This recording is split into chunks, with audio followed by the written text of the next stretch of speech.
The one and only Ivan. Remember yesterday when I read to you, we talked about how Stella's not feeling very well and she's asking Ivan for a favor, and she wants Ivan to really take care and keep an eye on Ruby, the smaller little elephant that just came to their little domain. Okay, so we're gonna leave off where we start where we left off yesterday. So knowing before Mac, before Bob, even before Ruby, I know that Stella is gone. I know in the way you know that summer is over and winter is on its way. I just know.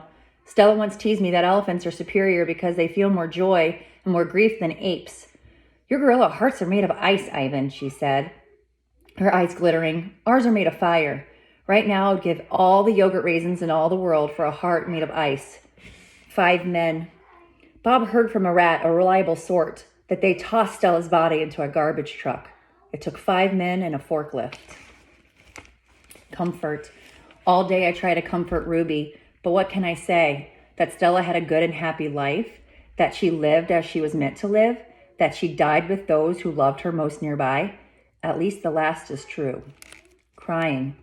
Julia cries all evening while her father sweeps and mops and dusts and cleans the toilets.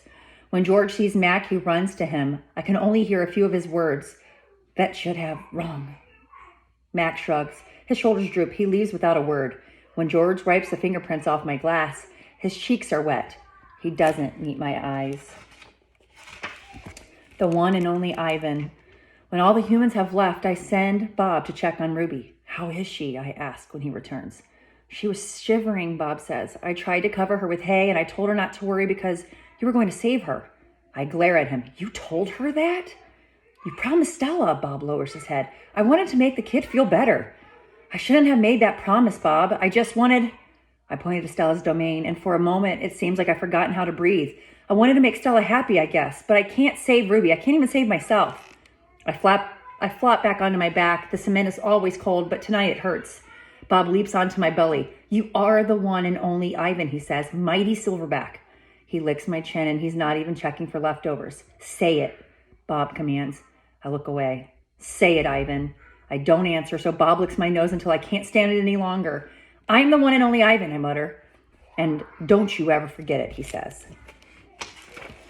When I gaze at the food court skylight, the moon Stella loved is shrouded in clouds.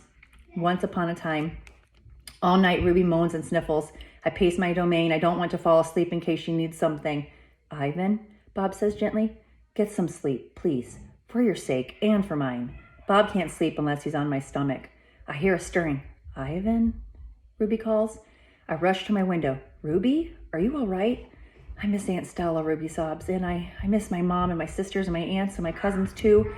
I know, I say, because it's all I can think of. Ruby sniffles. I can't sleep. Do you know any stories the way Aunt Stella did? Not really, I admit. Stories were Stella's specialty. Tell me a story about when you were little, Ruby pleads. She puts her trunks between the bars. Please, Ivan. I scratch the back of my head. I don't remember things, Ruby, I admit. It's true, Bob says, trying to be helpful. Ivan has a terrible memory. He's the opposite of an elephant. Ruby lets out a long, shivery breath. Oh, well, that's okay. Night, Ivan and Bob. I listen to Ruby's soft sobs for long, horrible minutes. Then I hear myself saying, once upon a time, there was a gorilla named Ivan. And slowly and deliberately, I try to remember. The grunt. I was born in a place humans called Central Africa, in a dense rainforest so beautiful no crayons could ever do it justice. Gorillas don't name their newborns right away, the way humans do. We get to know our babies first. We wait to see hints of what they might yet be. When they saw how much she loved to chase me around the forest, my parents decided on my twin sister's name, Tag. Oh, how I loved to play tag with my sister. She was nimble, but when I got too close, she would leap onto my unsuspecting father. Then I would join her and we would bounce on that tolerant belly until he gave out a grunt, the rooting pig sound that meant enough. That game never got old, although my father might have disagreed. Mud. It didn't take long for my parents to find my name. All day long, every day, I made pictures. I drew on rocks and bark on my poor mother's back. I used the sap from leaves, I used the juice from fruit, but mostly I used mud. And that's what they called me, mud. To a human, mud not might sound like much, but to me, it was everything. Protector. My family, which humans call a troop, was just like any gorilla family.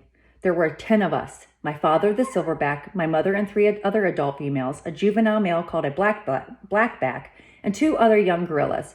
Tag and I were the babies of the group. We squabbled now and then, as families will, but my father knew how to keep us in line with a simple scowl. And for the most part, we were happy to do what he were meant to do, to feed and forage and nap and play. My father was a master at leading us to the ripest fruits for our morning feast and the finest branches for our night nests.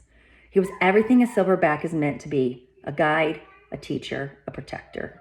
And nobody could chest beat like my father. A perfect life.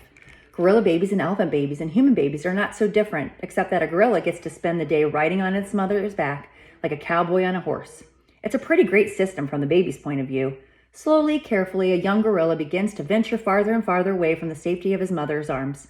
He learns the skills he will need as an adult, how to make a nest of branches, weave them tightly, or they will fall apart in the middle of the night, how to beat your chest, cup your palms to amplify the sound, how to go vining from tree to tree, don't let go, how to be kind, be strong, be loyal. Growing up gorilla is just like any other kind of growing up. You can make mistakes, you play, you learn, and you do it all over again. It was, for a while, a perfect life. The end. One day, a still day, when the hot air hummed, the humans came. So we're going to stop there, and we'll start another part of the story tomorrow. So I hope you're enjoying it so far. I know I am, and I will see you tomorrow for another part of the story. Bye.